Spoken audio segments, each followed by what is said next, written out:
علامہ اقبال کیا فرماتے ہیں؟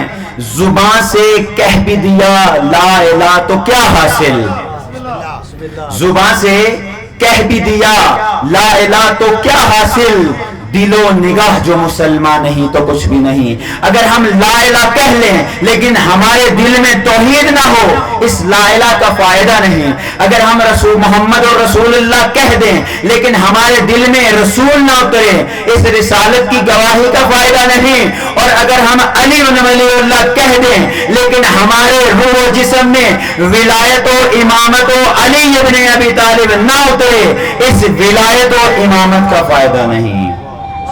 اور یہ میں نہیں کہہ رہا، امام صادق علیہ السلام فرماتے ہیں کہ اسلام کی 5 بنیادیں ہیں، اسلام کی 5 بنیادیں ہیں، اور بنیاد ہمیشہ وہی ہوتی ہے جس کے اوپر امارت قائم ہو۔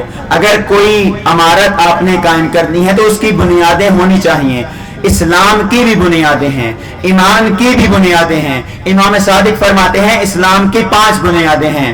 اسلام کی پہلی بنیاد کا نام نماز، اسلام کی دوسری بنیاد کا نام روزہ، اسلام کی تیسری بنیاد کا نام حج، اسلام کی چوتھی بنیاد کا نام زکوٰۃ، اسلام کی 5ویں بنیاد کا نام ولایت علی بن ابی طالب ہے۔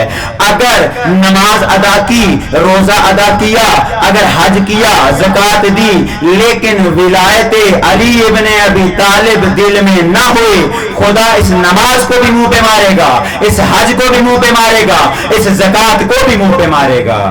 بس تمام عبادات کا نچوڑ ولایت علی بن ابی طالب ہے، تمام عبادات کی قبولیت کی شرط کا نام ولایت علی بن ابی طالب ہے۔